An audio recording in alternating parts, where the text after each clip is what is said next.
لا حول ولا قوة إلا بالله العلي العظيم اعوذ باللہ من الشیطان اللعین الرجیم بسم اللہ الرحمن الرحیم الحمد للہ الذی ہدانا لہذا وما كنا لنهتدی لولا ان ہدانا اللہ والصلاة والسلام علی سید الانبیاء والمرسلین وخاتم النبیین وآلہ الطیبین الطاہرین ولعنت اللہ علی اعدائہم اجمعین من الآن الی قیام یوم الدین اما بعد فقد قال اللہ تبارک و تعالی فی محکم کتابہ المجید وفرقانہ الحمید وخطابہ الرشید وقولہ الحق بسم اللہ الرحمن الرحیم ومن یعظم شعائر اللہ فإنہا من تقوی القلوب۔ ارشاد رب العزت ہو رہا ہے قرآن مجید میں، اور یہ سورہ حج کی آیت ہے کہ وَمَن يُعَظِّمْ شَعَائِرَ اللَّهِ، جس نے اللہ کے شعائر کی تعظیم کی تو یہ دلوں کے تقوی کا ایک حصہ ہے، ایک جز ہے۔ عزیزوں، قابل غور بات یہ ہے کہ قرآن مجید میں پروردگار عالم نے جہاں اپنی عبادتوں کا ذکر کیا ہے وہیں تعظیم کا بھی تذکرہ کیا ہے، اور اسلام جہاں دین فطرت ہے، دین معاشرت ہے، دین طہارت ہے، دین حق اور حقیقت ہے، وہیں اسلام دین تعظیم بھی ہے۔ یعنی اسلام اپنے کلمہ پڑھنے والوں کو تعظیم کا درس دیتا ہے تاکہ اس تعظیم اور تکریم کے ذریعے ایک صحت مند معاشرے کی بنیاد رکھی جا سکے۔ ایک بچے پر بزرگ کی تعظیم لازم ہے، ایک شاگرد پر استاد کی تعظیم لازم ہے، اولاد پر والدین کی تعظیم واجب ہے۔ اسی طریقے سے جو اللہ کی برگزیدہ ہستیاں ہیں، جن کو پروردگار عالم نے منتخب کر لیا ہے، چن لیا ہے، جن کا اصطفیٰ کیا ہے، جن کا اجتباء کیا ہے، جن کو الیکٹ کیا ہے، جن کو سلیکٹ کیا ہے، ان کی تعظیم اور تکریم کو بھی اللہ نے اپنی عبادت کا ایک حصہ قرار دیا ہے۔ یہ ماہ رمضان المبارک ہے، اور ماہ رمضان المبارک میں ہم آپ روزہ رکھتے ہیں۔ مسلمان روزے کی عظیم ترین عبادت سے سرفراز ہوتا ہے۔ روزے کے متعلق پروردگار قرآن میں کہہ رہا ہے کہ یا ایھا الذین آمنوا کتب علیکم الصیام، اے ایمان والو روزے تم پر لکھ دیے گئے جس طریقے سے تم سے پہلے والوں پر لکھے گئے۔ ہر چیز کی ایک علت ہے، ایک سبب ہے، ایک ریزن ہے، ایک وجہ ہے۔ کیوں روزے لکھے گئے، کیوں روزے فرض کیے گئے؟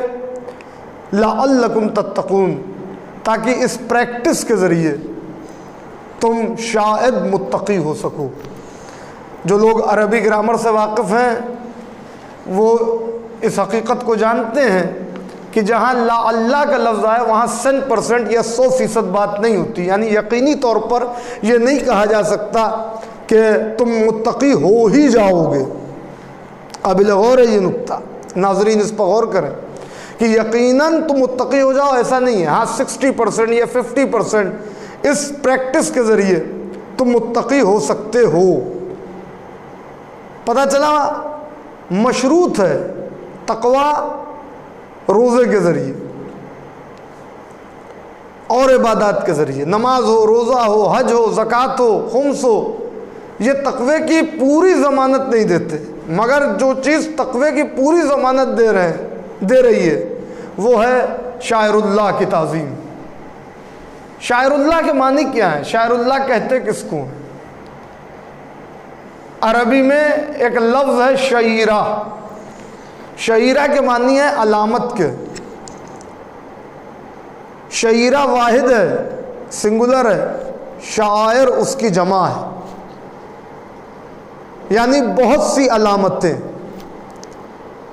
تو اب جس چیز کو دیکھ کر یا جس شے کو دیکھ کر اللہ کی یاد آ جائے اور اس کے جاہ و جلال اور اس کی عظمت اور اس کی جلالت اور اس کے جبروت کا اندازہ ہو جس چیز کو دیکھنے سے، اسے شاعر کہتے ہیں، اسے شعیرہ کہتے ہیں۔ اور یہی علامتیں زیادہ ہوں، کثرت میں ہوں تو وہ شاعر کہلاتی ہیں۔ توجہ رکھیے گا، وہ چیزیں شاعر کہلاتی ہیں۔ ظاہر ہے یہ اپنے آپ میں ایک مستقل عنوان ہے اور جس کے لیے مجھ جیسے جاہل کے واسطے بھی کئی اشرے درکار ہیں۔ میں بات کو بہت ہی سمیٹ کر آپ کی خدمت میں عرض کرنا چاہتا ہوں کہ دامن وقت کی وسعت، دامن وقت میں اتنی نہ وسعت ہے اور نہ اتنا موقع ہے، نہ اتنا محل ہے کہ تفصیل سے گفتگو کی جائے۔ مختصر اور اجمالی طور پر میں آپ کی خدمت میں یہ عرض کرنا چاہتا ہوں کہ جس چیز کو دیکھ کر اللہ کی عظمت کا اندازہ ہو وہ شعیرہ کی فہرست میں آتی ہیں، اور وہ اگر ایک سے زیادہ ہیں تو اس کی جمع ہے شاعر۔ اب وہ چاہے 10 ہو، 12 ہو، 13 ہو، 14 ہو، جتنی بھی نشانیاں وہ سب شاعر اللہ کہلائیں گے۔ یعنی شاعر اللہ کے معنی آیت، دلیل، برہان، پروف، اس کو کہتے ہیں شاعر۔ تو جب شاعر اللہ کی تعظیم دلوں کے تقوی کی نشانی ہے تو اب اگر کوئی اس منزل پر ہو کہ چہرہ دیکھا جائے تو وجہ اللہ، آنکھیں دیکھی جائیں تو عین اللہ، ہاتھ دیکھا جائے تو ید اللہ، پورے وجود کو دیکھا جائے تو نفس اللہ، عہدہ پوچھا جائے تو ولی اللہ، اس کی تعظیم و تکریم کتنی عظیم ہوگی اس کا اندازہ مسلمان کو خود لگا لینا چاہیے کہ اب رسول خدا اپنی زبان وحی سے اس کے متعلق ارشاد فرمائیں گے کہ ذکر علی عبادہ، حب علی عبادہ، علی کا ذکر عبادت ہے، علی کی محبت عبادت ہے، النظر الی وجہ علی عبادہ، علی کے چہرے پہ نظر کرنا عبادت ہے۔ یعنی اس کی تعظیم و تکریم اللہ کی عبادت کی سرحدوں میں داخل ہو جائے گی، اور پھر اس سے متعلق جتنی ہستیاں ہوں گی ان کی بھی تعظیم و تکریم اللہ کی عبادت کہلائے گی۔ اب چاہے وہ تعظیم و تکریم ان کے سامنے موجود ہونے پہ ہو یا ان کے نظروں سے اوجھل ہو جانے پر ہو، وہ نظروں سے اگر دور بھی ہیں تب بھی ان کی تعظیم کرنی ہے، ان کی تکریم کرنی ہے۔ اور یہ تعظیم و تکریم بدعت نہیں ہے۔ اگر کوئی تصور کرتا ہے کہ وہ بہت بڑا موحد ہے اور توحید پرست ہے اور کسی کی تعظیم و تکریم نہیں کرتا تو اس مفتی سے جا کے کوئی سوال کرے کہ کیا تم اپنے گھر میں اپنے ملازم سے جس طرح بات کرتے ہو اسی طرح اپنے ماں و باپ سے بھی بات کرتے ہو؟ ظاہر ہے کہ اگر وہ ایسی حرکت کرے گا تو کوئی اس سے مفتی کیا مسلمان نہیں تصور کرے گا، ارے مسلمان کیا انسان ماننے تک کے لیے تیار نہیں ہوگا۔ تعظیم و تکریم اسلام کا بہت بڑا فلسفہ ہے، اسی لیے اعلان کیا کہ وَقَضَىٰ رَبُّكَ أَلَّا تَعْبُدُوا إِلَّا إِيَّاهُ، کہ فیصلہ ہے تمہارے رب کا، یہ حتمی فیصلہ ہے کہ عبادت صرف اس کی ہوگی، وَبِالْوَالِدَيْنِ إِحْسَانًا، مگر اپنے والدین کے ساتھ احسان کرو۔ تو یہ کیوں کہا؟ عبادت کے بعد تعظیم و تکریم کا ذکر کیوں ہے؟ جہاں عبادت ہے مگر تعظیم نہیں ہے، تکریم نہیں ہے، حجت خدا کی عزت نہیں ہے، حجت خدا کی تعظیم نہیں ہو رہی ہے، وہاں اللہ سالوں کی نہیں ہزاروں سال کی عبادتوں کو منہ پہ مار دیتا ہے۔ اور اس کو بتانے کی ضرورت نہیں ہے، ابلیس کا انجام سارے مسلمان جانتے ہیں۔ ابلیس 6000 سال میں ایک سجدہ پورا کر رہا ہے، ہزاروں سال میں 2 رکعت نماز پوری کر رہا ہے، اتنی عبادتیں، اتنی تسبیح، اتنی تحلیل، اتنے وظیفے، اتنی دعائیں، اتنے ورد، اس کے باوجود ایک آدم کا سجدہ تعظیمی نہیں کیا تو اللہ نے اس کی ساری عبادتوں کو اس کے منہ پہ مار دیا۔ یعنی اللہ نے بتایا کہ جہاں عبادت میری ہو مگر میری حجت کی تعظیم نہ ہو، وہ شیطانی توحید تو ہو سکتی ہے، رحمانی توحید نہیں ہو سکتی۔ رحمانی توحید وہ ہے کہ جہاں اللہ کی حجتوں کی عزت کی جائے، ان کی تعظیم کی جائے، اور یہ تعظیم وہ ہے کہ جسے ملحوظ خاطر رکھا اللہ نے قرآن مجید میں۔ پیغمبر اسلام جہاں اللہ کے حبیب ہیں، اللہ کے رسول ہیں، اللہ کے نبی ہیں، اللہ نے اور انبیاء کو جب خطاب کیا تو انداز الگ ہے قرآن مجید میں۔ مگر جب اپنے نبی اپنے حبیب سے خطاب کیا تو طریقہ الگ اختیار کیا. جب حضرت آدم کو آواز دی تو براہ راست آواز دی, یا آدم اسکن انت و زوجک فی الجنہ, اے آدم تم اور تمہاری زوجہ جنت میں رہے, جنت میں ساکن رہے. یا نوح بت بسلام منا, اے نوح میرے سلامتی کے ساتھ چلو. یا داؤد انا جعلناک خلیفۃ فی الارض, یا ابراہیم, بغیر استثناء بغیر ایکسپشن. قرآن مجید میں آیتوں کے انبار ہیں کہ جہاں پروردگار نے آدم سے لے کے عیسیٰ تک تمام انبیاء کا نام لے کے انہیں مخاطب کر لیا, جن کا بھی ذکر کیا قرآن میں. یا داؤد انا جعلناک خلیفۃ فی الارض, اے داؤد ہم تمہیں زمین پر لوگوں کا خلیفہ بنا رہے ہیں. یا ابراہیم صدقت الرؤیا, اے ابراہیم تم نے خواب کو سچ کر دکھایا. مگر جب پیغمبر اسلام کی بات آئی تو اللہ نے کہیں طٰہٰ کہا, کہیں مزمل کہا, کہیں مدثر کہا, کہیں یاسین کہا, کہیں کہا طیب و طاہر میرے طٰہٰ اے طیب و طاہر, کہیں کہا یاسین اے سید و سردار, اور کہیں محبت کا عالم ایسا نظر آ رہا ہے. یہ اللہ کا عشق ہے اپنے حبیب سے کہ جو لباس, جو فقط چادر جسم پر اپنے دوش پر ڈال لی ہے, نگاہ قدرت اس پر پڑ گئی اور کہا یا ایھا المزمل یا ایھا المدثر, اے سبز چادر اوڑھنے والے میرے حبیب, ایک کالی چادر اوڑھنے والے میرے حبیب. ظاہر ہے کہ لباس کا تعلق جسم سے عارضی طور پر ہوتا ہے. میں بہت توجہ چاہ رہا ہوں عزیزان گرامی, اور یہیں سے میں اپنے مقصد کی طرف آ جاؤں گا. تو مختصر آپ کی خدمت میں عرض کرنا ہے کہ لباس کا تعلق جسم سے عارضی طور پر ہوتا ہے, دائمی طور پر نہیں ہوتا. خاص طور سے وہ لباس کہ جس کو اوپر سے فقط پہنا جائے, یعنی دوش پر ڈال دیا جائے, جیسے عبا یا چادر وغیرہ, جو کچھ دیر کے لیے ڈالی جاتی ہے.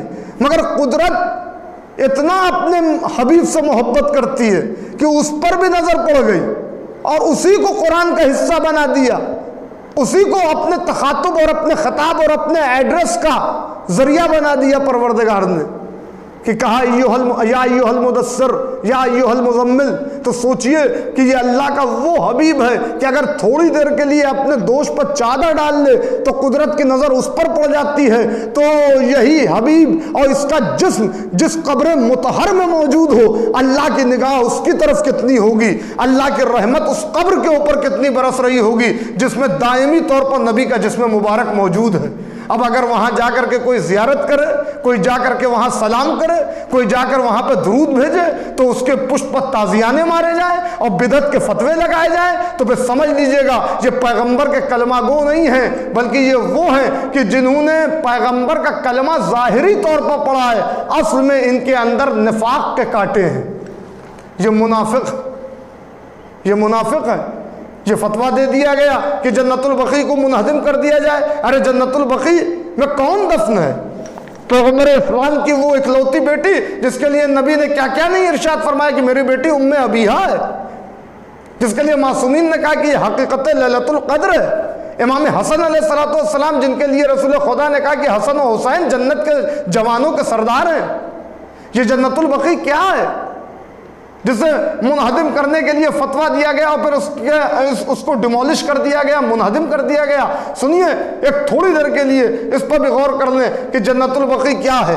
جنت البقیع مدینے کے دروازے بقیع کے سامنے ایک وسیع قبرستان ہے جسے جنت البقیع کہا جاتا ہے. جنت البقیع کے معنی جنت کا شجردار باغ.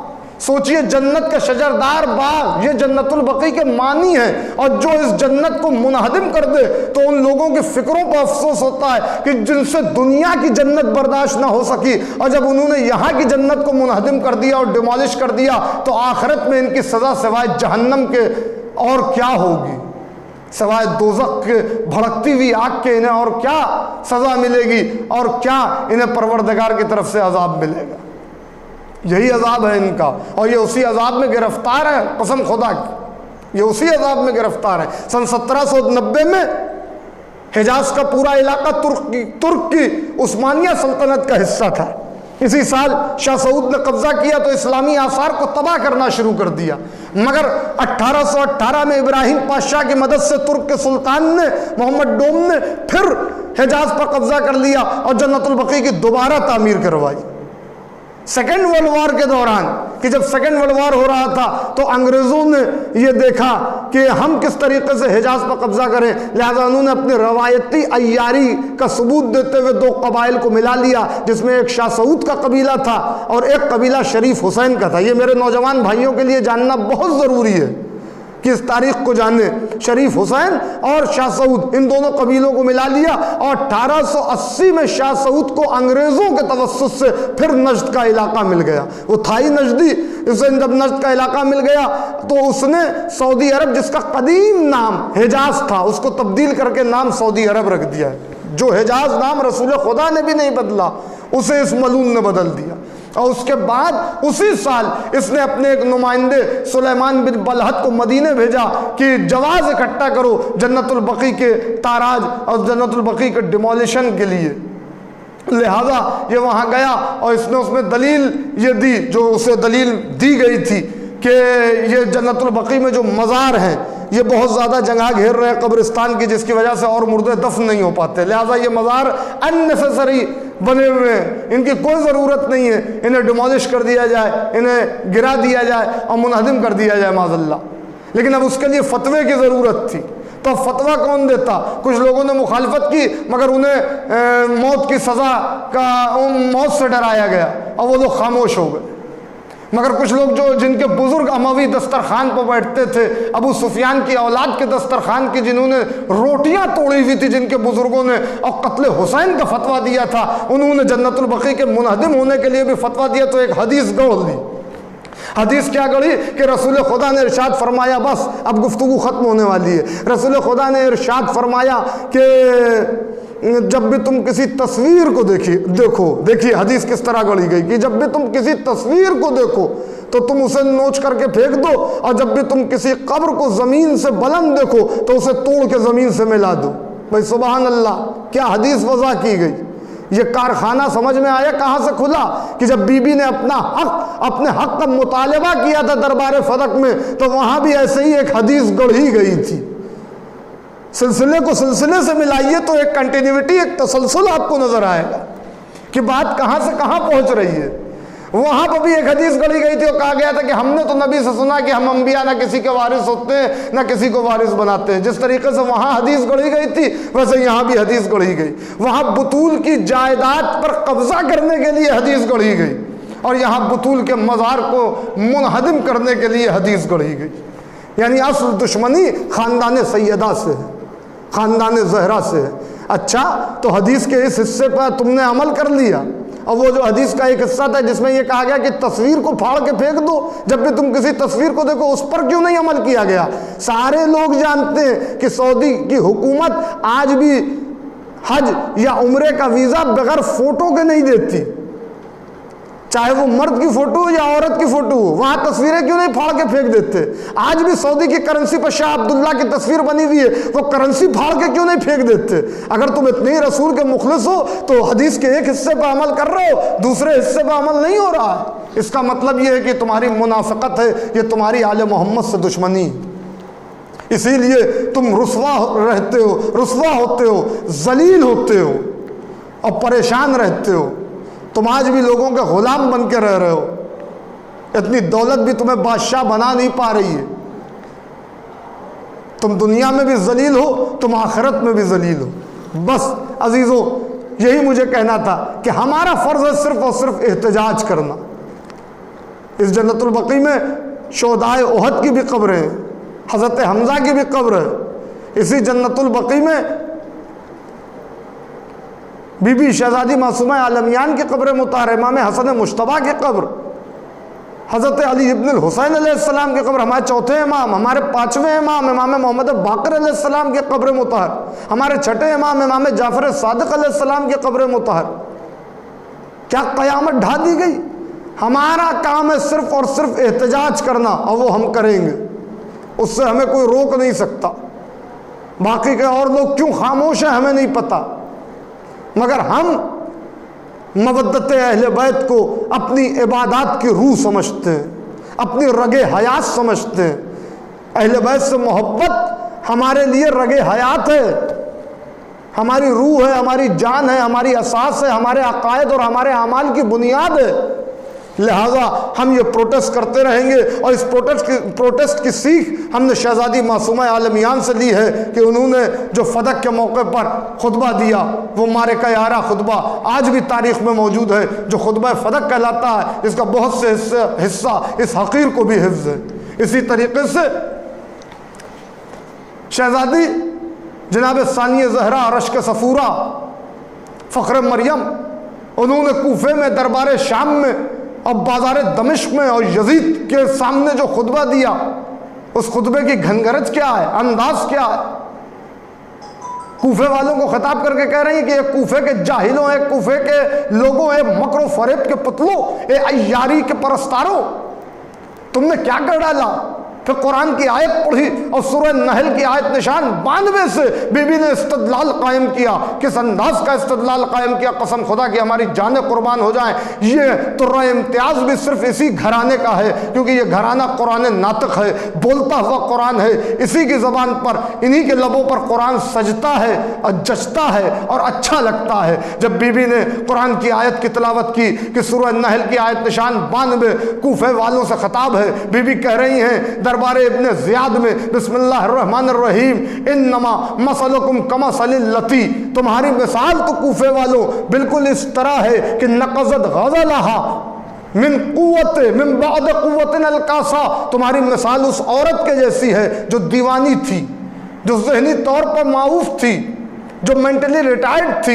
وہ عورت کیا کرتی تھی کہ دن بھر اون کاٹتی تھی، یہ اریتا بن عمرو بن کعب اس عورت کا نام تھا، یہ دن بھر اون کاٹتی تھی، اور اس کے بعد جب رات کا وقت آتا تھا تو اسی اون کو اپنے ہاتھ سے ٹکڑے ٹکڑے کر دیتی تھی۔ شہزادی نے کہا یہی تمہارا حال ہے، تم نے عہد و پیمان کیا تھا رسول سے، مگر نبی کے نواسے کو قتل کر کے اور اس سازش میں شریک ہو کے تم نے اپنے سارے اعمال برباد کر دیے۔ آج بھی یہی ہو رہا ہے۔ مسلمان، یہ رمضان کا مہینہ ہے، رمضان کے مہینے میں تراویح بھی ہو رہی ہے، رمضان کے مہینے میں قرآن کی تلاوتیں بھی ہو رہی ہیں، روزے بھی رکھے جا رہے ہیں، عبادتیں بھی کی جا رہی ہیں، ورد بھی ہو رہا ہے، تسبیح بھی ہے، تحلیل بھی ہے، مگر 8 شوال کو ان مسلمانوں کی خاموشی ان سارے اعمال کو برباد کرتے ہوئے نظر آ رہی ہے، اس لیے کہ جس کی مودت و محبت کو اجر رسالت اور اجر عبادت قرار دیا گیا تھا، اس کے غم میں کوئی نہیں شریک ہے سوائے ایک فرقے کے جو شیعہ فرقہ کہلاتا ہے، اور ہم بس اسی لیے شریک ہیں۔ یاد رکھیے گا، بس ختم کر رہا ہوں، ان خطبوں میں جہاں آپ کو الفاظ ہو سکتا ہے جدا نظر آئیں، استدلال جدا نظر آئیں، قرآن کی آیتیں الگ الگ نظر آئیں، مگر گھنگرج ایک ہے۔ وہ گھنگرج ہے علیانہ لہجے کی، وہ گھنگرج ہے علوی لہجے کی، وہ گھنگرج ہے، وہ ہیبت ہے حیدر کرار کے لہجے کی، کہ دربار فدق سے لے کر شام کے بازار تک یہ ذوالفقار خطابت تھی ان ہستیوں کی جو گویا تھی اور جو چل رہی تھی، دربار فدق سے لے کے بازار شام تک اور دربار شام تک۔ یہ ذوالفقار خطابت تھی جس نے یزیدیت کے پرخچے ہوا رکھے تھے، اس ذہنیت کو مسمار کر دیا تھا جس ذہنیت میں یزید جیسے لوگ پل رہے تھے، اور ہم کو یہ سیکھ دی کہ تم پروٹیسٹ کرو، تم آواز اٹھاؤ، ظلم کے خلاف آواز اٹھاؤ، ظلم ناروا کے خلاف آواز اٹھاؤ، ظلم و استبداد کے خلاف آواز اٹھاؤ۔ یہ ظلم و استبداد کے خلاف آواز اٹھانا معصومین کا وطیرہ ہے، اور سیرت شہزادی معصومہ عالمیان ہے، اور سیرت جناب زینب کبریٰ صلوات اللہ علیہا۔ بس میں نے اپنی گفتگو کو تمام کر دیا عزیزوں، اسی سیرت پر ہم عمل کر رہے ہیں۔ اب ہمارے احتجاج سے کیا ہوگا کیا نہیں ہوگا یہ فیصلہ بعد میں ہے، یہ بعد کی بات ہے، مگر بس ہم اتنا کر رہے ہیں کہ مودت کے تقاضے کو پورا کرنا ہے۔ حضرت ابراہیم کو جب آگ میں ڈالا گیا تو آتش نمرود میلوں تک پھیلی ہوئی تھی، ایک چھوٹا سا پرندہ تھا جو اپنے منقار میں چند قطرے پانی کے لاتا تھا اور اس آگ میں ڈالتا تھا۔ اسی کے قبیلے کے پرندوں نے اس سے پوچھا اتنی بڑی آگ کو تیرے یہ قطرے بجھا لیں گے؟ اس نے کہا میں جانتا ہوں میرے یہ قطرے نہیں بجھا پائیں گے اس آگ کو، مگر کل جب ابراہیم کے ناصروں کی فہرست تیار ہوگی تو اس میں میرا بھی ذکر ہوگا۔ بھائی اسی طریقے سے جنت البقیع کے لیے ہم آواز اٹھا رہے ہیں، اٹھاتے رہیں گے، اٹھاتے تھے، اٹھاتے ہیں، اٹھاتے رہیں گے، تاکہ ہمارا بھی شمار آل محمد کے چاہنے والوں میں ہو جائے، اور یہی ہماری آخرت کی ضمانت ہے، اور ہماری آخرت کی ضمانت ہے اور ہماری نجات کی ضمانت ہے۔ بس عزیزوں میں نے تمام کر دیا۔ وہ مرکز عصمت و طہارت، وہ ہمارا مرکز جہاں سے عصمت اور امامت اور ولایت اور نبوت اور رسالت کے صاف اور شفاف دھارے بہتے ہوئے نظر آتے ہیں. ہمارا مرکز وہ نہیں ہے جہاں سے وائرس پھیلتا ہے. ہمارا مرکز وہ ہے کہ جہاں سے عصمت کے اور ولایت کے صاف اور شفاف نہریں جاری ہوتے ہوئے نظر آتی ہیں. اس مرکز عصمت و طہارت کو بطول کہتے ہیں، اور اس بطول کی آرام گاہ ہے جنت البقیع. اس بطول کی آرام گاہ ہے جنت البقیع. آثار کو مٹا کر تم چاہتے ہو ذکر مٹ جائے گا، یہ تمہارا خیال خام ہے. تم کیا سمجھتے ہو کہ آثار کو مٹاؤ گے وہ ذکر مٹ جائے گا؟ یہ فقط تمہارا خیال ہے اور کچھ نہیں ہے. تم نے یہ چاہا تھا کہ جنت البقیع منہدم ہو جائے گی، ذکر سیدہ نہیں ہوگا، مگر تمہیں پتہ ہی نہیں کہ 8 شوال کو آج کتنا ذکر ہو رہا ہے، کتنی مجلسیں ہو رہی ہیں. الحمدللہ رب العالمین، کتنی مجلسیں ہو رہی ہیں، کتنا ذکر ہو رہا ہے، کتنا اہل بیت کا تذکرہ ہو رہا تھا. تمہارا تو مقصد تھا کہ ذکر نہ ہو، مگر ذکر تو اور بڑھ گیا. یہی تو آل محمد کا معجزہ ہے، یہی تو آل محمد کا کمال ہے. بس عزیزوں، ہمارا فرض ہے کہ ہم ہر سال 8 شوال کو، اس زمانے میں ملعون شاہ سعود نے 21 اپریل سن 1925 کو جنت البقیع کو منہدم کیا تھا، ہم ہر سال اسی کی یاد میں احتجاج کرتے ہیں اور امام زمانہ کو ان کی جدہ کا اور ان کے اجداد کا پرسہ دیتے ہیں. آج بھی ہمارا زمانہ کا امام جب بھی تسبیح اٹھاتا ہے تو یقین جانیے زار و قطار روتا ہے اپنی جدہ کے شکستہ پہلو کو یاد کر کے کہ ہائے میری جدہ کا شکستہ پہلو، ہائے میری جدہ کہ اس وقت مجھے یاد کرتی تھی پہلو پہ ہاتھ رکھ کے، یا ولدی قائم، میرے بیٹے قائم تم کہاں ہو؟ وہ میرا مولا آئے گا تو انشاءاللہ جنت البقیع کی تعمیر ہوگی اور شایان شان تعمیر ہوگی انشاءاللہ. عزاداروں، وہ میں نے تمام کر دیا. یہ کتنی مظلوم بی بی ہے جسے نہ دنیا میں چین سے رہنے دیا گیا، نہ دنیا والوں نے جانے کے بعد کہ جب یہ دنیا سے میری شہزادی چلی گئی تب بھی چین سے نہیں رہنے دیا. آج بھی بطول ہر فرش عزا پہ آتی ہیں اور آپ کے یا حسین کہنے سے پہلے وہ حسینہ کی صدا بلند کرتی. آج بھی میری شہزادی ہر عزادار کے پاس جاتی ہیں، اپنے رومال کو لے کر لاؤ میرے زخم جگر کا مرہم مجھے دے دو. یہ عزاداری، یہ ماتم، یہ گریہ، یہ آنسو، یہ سب کچھ بطول کی تمنا ہے، بطول کی آرزو ہے. ہاں عزاداروں، خدا آپ کو کسی غم میں نہ رلائے. جو مومنین بھی جنت البقیع کے سلسلے میں احتجاج کرتے ہیں، اللہ ان کی جان و مال و عزت و آبرو و ناموس کی حفاظت کرے، ہر وبا اور ہر بلا سے محفوظ رکھے. اس احتجاج کو جاری رکھیے گا. یہ ایک مظلومہ کے لیے احتجاج ہے. اللہ اللہ، جسے اس کا حق نہیں دیا گیا. جب بھی مولائے کائنات گھر میں آتے، بی بی کا دایاں ہاتھ نہیں اٹھتا، مولا تڑپ جاتے. تسبیح کے لیے دایاں ہاتھ نہیں اٹھتا، علی کو سلام کرنے کے لیے دایاں ہاتھ نہیں اٹھتا. کب یہ دایاں ہاتھ اٹھا جو نہ تسبیح کے لیے اٹھ سکا، نہ میرے مولا کو سلام کرنے کے لیے اٹھ سکا؟ پہلو پہ جب دروازہ گر گیا تو اس کے بعد پھر کبھی بھی شہزادی کا دایاں ہاتھ اٹھتے ہوئے نہیں دیکھا گیا. ہمیشہ وہ ہاتھ پہلو پر رہتا تھا، پسلیاں ٹوٹی ہوئی تھی. اللہ اللہ، عزاداروں کیا بیان کیا جائے کہ ادھر غسل دے دیا گیا، علی چیخ کے روئے، اور اس کا سبب بھی وہی شکستہ پہلو تھا. غسل دے دیا گیا، جنازہ تیار ہو گیا. ادھر جنازہ تیار ہوا، سید خانہ میں لا کے رکھا گیا. ایک مرتبہ سب نے اپنی ماں کو رخصت کرنا شروع کیا. امام حسن مجتبیٰ نے رخصت کیا. ملائکہ کے ہاتھ سے تسبیح چھوٹ گئی، آسمان و زمین میں گریہ ہونے لگا، زلزلہ آ گیا. بی بی زینب نے گریہ کیا، بی بی ام کلثوم نے گریہ کیا. ہر طرف سے شور گریہ بلند ہے.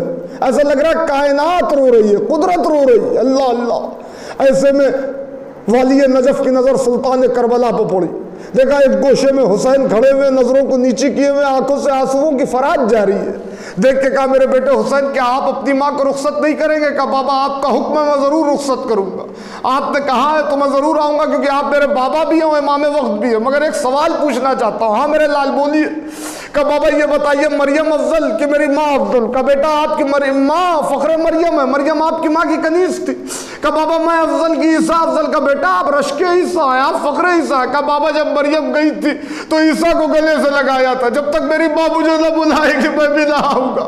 میں اتنا سنتا تھا کہ امام حسین کہ اس جملے پر مولا علی نے شہزادی کی طرف دیکھا اور دیکھ کے کہا بطول سب آ گئے، تیرا غریب بیٹا نہیں آتا، بطول سب آ گئے، تیرا مظلوم بیٹا نہیں آتا، بطول سب آ گئے، تیرا پیاسا بیٹا نہیں آتا، بطول سب آ گئے، وہ نہیں آ رہا جسے تو نے چکیاں پیس پیس کے پالا ہے، بطول سب آ گئے، تیرا شہید بیٹا نہیں آتا۔